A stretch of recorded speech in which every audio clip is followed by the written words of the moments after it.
অথচ আল্লাহ পাক বলেছেন ইলা নুদিয়াস সালাহ ফাসআউ ইলা যিকরিল্লাহ। আল্লাহ পাক কোরআনে ফরমাতেছেন যখন জুমার প্রথম আযান দেয়া হয় ফাসআউ ইলা যিকরিল্লাহ, তখন তোমরা জুমার নামাজের দিকে দৌড়াতে থাকো। আল্লাহ পাক ফরমাতেছেন ইদা নুদিয়া লিস-সালাহ, যখন জুমার প্রথম আযান দেয়া হবে ফাসআউ ইলা যিকরিল্লাহ, তোমরা জুমার নামাজের দিকে দৌড়াতে থাকো। আল্লাহ কত মানি না, নবীর কত মানি না, বাবা কত মানি না, উস্তাদের কত মানি না, হিসাবের কত মানি না। আর জুমার দিকে আসতে যত বাধা আছে, কাজের যত বাধা, সব কাজ হারাম।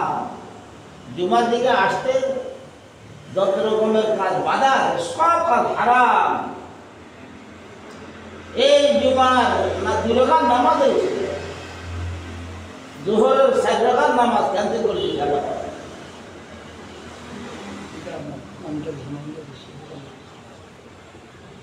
এই জুমার 2 রাকাত নামাজের উসিলে গোটা দিন রুখসত, শুধু কাপড় কাচাবে, শরীর পরিষ্কার করবে, যেন জুমার নামাজে কোনো দুর্গন্ধ লাগে না, নখ কাটবে, চুল কাটবে, তারপর ঘরে মসজিদে পরিষ্কার পরিচ্ছন্নতার কাজ করবে। এটা সাপ্তাহিক ঈদের দিন, সাপ্তাহিক ছুটির দিন, সাপ্তাহিক ঈদের দিন, সাপ্তাহিক ছুটির দিন। এখন 1:15 বাজবে, এখন 1:15 বাজবে, জুমার নামাজ আরম্ভ। এখনো পর্যন্ত আমরা মসজিদে আসতে পারি। কেমন মুসলমান! আল্লাহ হাবিব ফরমাতেছেন লা সাহামা ফিল ইসলামি লিমান লা সালাতা লাহ। ওই মুসলমান, ওই মুসলমানের ইসলাম ধর্মে কোনো অংশ নাই যে মুসলমান নামাজে, যে মুসলমানের জীবন নামাজের কোনো অংশ নাই। মাসক তো পড়ে না, জুমার নামাজও পড়ে না, কখনো মুসলমান হইতে পারে না। আল্লাহ মাসক তো পড়ে না, ঈদের নামাজও পড়ে না, কখনো মুসলমান হইতে পারে না। লা সাহামা ফিল ইসলামি লিমান লা সালাতা লাহ। ইসলাম ধর্মের কোনো অংশই নাই। আল্লাহ মুসলমানের কোনো তার মধ্যে নামগন্ধ নেই, যে কোনো নামাজের দ্বার ডাকবে না। কমপক্ষে সাপ্তাহিক জুমার নামাজটুকু বললেও তাকে মুসলমান বলা যায়। কমপক্ষে দুটো ঈদের দিন ঈদের নামাজ পড়লেও মুসলমান বলা যায়। যে কোনো নামাজের দ্বার দ্বারা না, তার নিকট ইসলামের কোনো অংশই নেই। যে কোনো নামাজের দ্বার দ্বারা না, তার নিকট ইসলামের কোনো অংশই নেই। লা সাহামা ফিল ইসলামি লিমান লা সালাতা লাহ ওয়া লা সালাতা লিমান লা উযুরা লাহ। যে কোনো নামাজের দ্বার দ্বারা না, তাকে মুসলমান বলা যাবে না। যার কাছে ওযু গোসল নাই, তার কোনো নামাজ হবে না। যার কাছে কোনো পবিত্রতা নাই, পবিত্রতা অর্জন নাই, তার কোনো নামাজ পড়তে হবে না।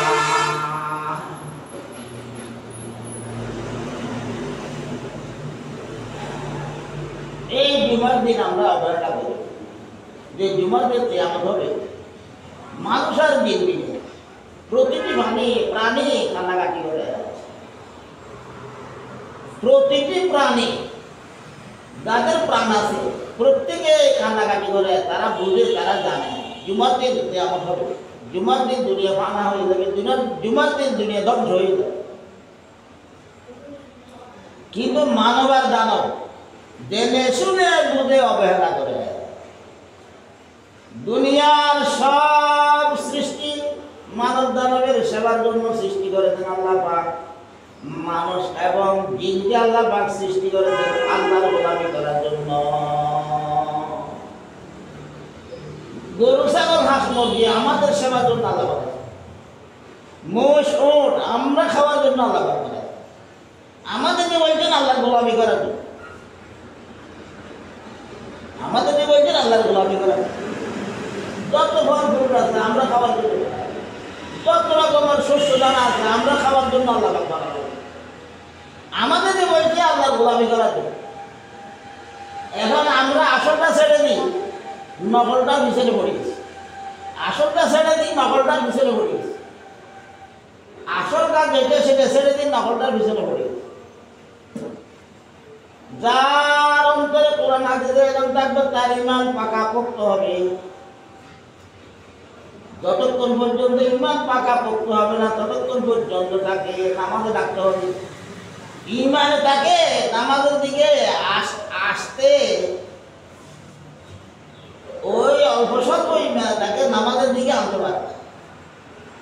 ঈমান যখন পাকাপোক্ত হবে তাকে আর নামাজের জন্য ডাকতে হবে। ঈমান পাকাপোক্ত যদি করতে চান তাহলে কিছু কোরআন হাদিসের ইলম দরকার। ঈমান পাক্কাপাক্কি করার জন্য কিছু কোরআন হাদিসের ইলম দরকার। শুধু পশুর মতন আমরা খাই, ঘুমাই, পাখানা প্রস্রাব করি। আজ মালায়েক বাহার দাঁড়ি ওয়াজ বাহায়ের নিজহাম গুজরাল ইনসে বাহায়ের কি মালায়েক গুজরি। মানুষের মধ্যে দুটা গুণ আছে, একটা পশুর গুণ আর একটা ফেরেশতার গুণ। মানুষের মধ্যে দুটা গুণ আছে, একটা পশুর গুণ আর একটা কি ফেরেশতার গুণ।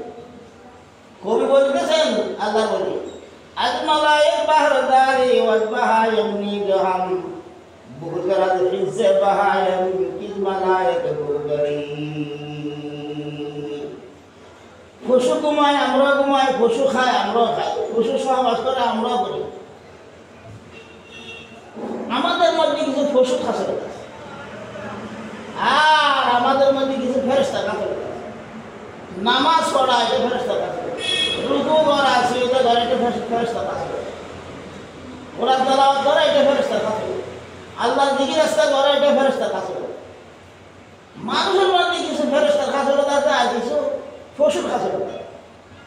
মানুষের যদি পশুর খাসরত যদি কমায়, ফেরেশতার খাসরত যদি বাড়ায়, তখন ওই মানুষ ফেরেশতার উপরে চলে যায় মর্তবার মধ্যে। আল মালায়েক বাহার দাঁড়ি ওয়াজ বাহায়ের নিজহাম গুজরাল ইনসে বাহায়ের কি মালায়েক গুজরি। সমস্ত ফেরেশতাগুলোর সর্দার জিবরাইল আলাইহিস সালাম আর সমস্ত নবীদের সর্দার আমাদের শেষ নবী। এই জিবরাইল ফেরেশতার উপরে আমাদের নবীর মর্তবা, জিবরাইল ফেরেশতার উপরে আমাদের নবীর মর্তবা। জিবরাইল ফেরেশতা বুরাকে করি নবী করিমকে মক্কা থেকে বাইতুল মুকাদ্দাসে নিয়ে গেলেন মেরাজের রাত্রে। বাইতুল মুকাদ্দাস থেকে 7 আসমানে নিয়ে গেলেন, 7 আসমানের পরে বাইতুল মামুরে নিয়ে গেলেন, বাইতুল মামুরের পরে সিদরাতুল মুনতাহা নিয়ে গেলেন। এরপর বলতেছেন ফেরেশতা জিবরাইল সামনে আরশ, কুরসি, লৌহ, কলম, বেহেশত, এদিকে যাওয়া আমার পক্ষে সম্ভব নয়, এদিকে যাওয়া আমার পক্ষে কি নয়, সম্ভব নয়। এরপর নবী করিম সাল্লামকে রফরফের ব্যবস্থা করে দিলেন।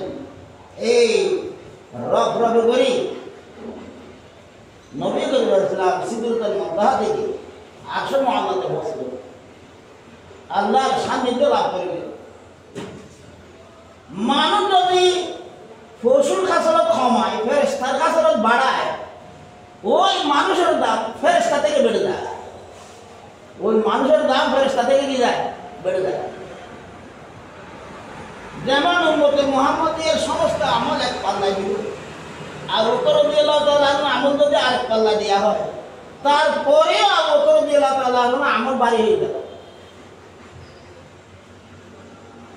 যেদিন সর্বপ্রথম আবু বকর রাদিয়াল্লাহু তাআলা আনহু দুনিয়াতে মুসলমান নাই, আবু বকর রাদিয়াল্লাহু তাআলা আনহু ইসলাম গ্রহণ করিলেন। আবু বকর বলতেছেন, ইয়া রাসূলুল্লাহ, আমার কি দায়িত্ব? নবীজি বলিলেন আমার যে দায়িত্ব তোমারও সে দায়িত্ব, কিয়ামত পর্যন্ত আর কোনো নবী আসবে না, আর কোনো নবী আসবে না। আমার যে দায়িত্ব তোমারও সে দায়িত্ব, কিয়ামত পর্যন্ত আর কোনো নবী আসবে না। আবু বকর রাদিয়াল্লাহু তাআলা আনহু বাহিরে গিয়ে মানুষকে দাওয়াত তবলিগ করে, ওয়াজ নসিহত করে, 10-15 জন মানুষ মুসলমান মারা গেল। এই 10-15 জন থেকে 100, এই 100 জন থেকে 500, এই 500 জন থেকে 5000। যে আবু বকরের দাড়িওয়ালা বাড়ি হবে না? আবু বকরের দাড়িওয়ালা বাড়ি হবে না? আবু বকর রাদিয়াল্লাহু তাআলা দাড়িওয়ালা এমনিতে বাড়ি হয়ে যাবে। দুনিয়ার সব মুসলমান যত আমল করবে আবু বকর রাদিয়াল্লাহু তাআলা একটু নেকি পাবে। সর্বপ্রথম নবীর নিকটে প্রথম ইমান আনে, ইসলাম গ্রহণ করবে, তাকে তার উপাধি হয় সিদ্দিক, মুবালাগা সিগা। এটা ইসমিত নয়, সিমিত মুসাফা নয়, এটা মুবালাগা সিগা, সিদ্দিক ফি ইলমিল। সিদ্দিক মানে এর মতন আল্লাহ এবং নবীকে সত্যায়িতকারী পৃথিবীতে আছে। আল্লাহ এবং নবীকে সত্যায়িতকারী এর মতো পৃথিবীর মধ্যে আপনার ওয়ার্ল্ডের মধ্যে। এখন একটা দর্জ যেগুলো আমরা এখনো পর্যন্ত বসে রাখতে পারি যে জুমার নামাজ আমাদের কাছে ধরে 4 টাকা খরচ নামাজ ক্যান্সেল করা হবে, কোনো গুরুত্ব আছে আমাদের নিকট? কোনো আহমিয়ত আছে?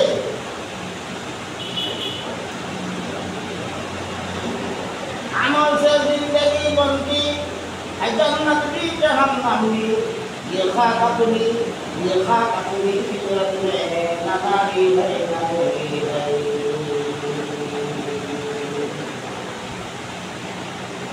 যত বেশি আমল করবে তত বেশি তার আসল বাসস্থান বেহেশত, আসল জগৎ আখিরাতের জগৎ, এটা তার সুন্দর হবে। আল্লাহ হুকুমের সীমানার মধ্যে যত বেশি তার সীমানা লঙ্ঘন করবে না, সীমা লঙ্ঘন করবে না, তত বেশি সে মর্যাদা পাবে। আমল সে জিন্দগি বন্দি জান্নাত কি জাহান্নাম কি, ये खाका तुम्ही फितरत में ना नारी है ना कोई है।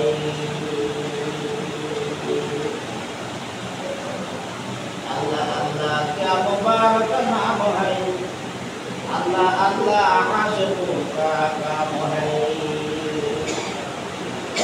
जिकिर जिकिर আল্লাহ এমন শাস্তি করে দিবে, বেশি দরকার নেই। বাতাস বেশি দরকার, একেবারে শাস্তি করে দিবে। আগুন বেশি দরকার, একেবারে শাস্তি করে দিবে। মাটি বেশি দরকার, একেবারে শাস্তি করে দিবে। পানি বেশি দরকার, এই জন্য আল্লাহ একেবারে শাস্তি করে দিবে। স্বর্ণের কোনো দরকার নাই, একেবারে সবচেয়ে বেশি দাম। হীরা মণিমুক্তার কোনো দরকার নাই, সবচেয়ে বেশি দাম। আবহাওয়া খাওয়া, আগুন, পানি, মাটি, বাতাস, এই 4টা জিনিসকে আনাসের আরবা বলা হয়। এই 4টা জিনিসকে 4 ধাতু বলা হয়। এই 4 জিনিসকে আল্লাহ পাক দুনিয়া বানালেন, আসমান বানালেন, জমিন বানালেন, আকাশ বানালেন, কুরসি বানালেন। এই 4 জিনিসকে আল্লাহ পাক বেহেশত বানালেন, দোজখ বানালেন। এই 4 জিনিসকে আল্লাহ পাক 18,000 সৃষ্টি বানালেন। আগুন, পানি, মাটি, বাতাস। আগুন, পানি, মাটি, বাতাস, এই 4টি জিনিসকে আনাসের আরবা বলে, 4 ধাতু বলে। আমাদের মধ্যে মাটির সংখ্যা বেশি, এই জন্য আমরা মাটি দিই। আমাদের তো 4টি জিনিস বানানো, ইন্ডিয়ানদেরকে 4টি জিনিস বানানো হয়েছে, তবে আগুনের সংখ্যা বেশি, এই জন্য তাদেরকে আগুন তৈরি করে, তাদেরকে আগুন তৈরি করে। এই 4টি জিনিস দিয়ে আল্লাহ পাক আরশ বানালেন, কুরসি বানালেন, এই 7 আসমান বানালেন, 7 জমিন বানালেন, চন্দ্র বানালেন, সূর্য বানালেন। 18,000 সৃষ্টিকে 4 জিনিস বানালেন। আমরা 4 রাত সকালে মাসুদের প্রার্থনা করি, আলহামদুলিল্লাহ।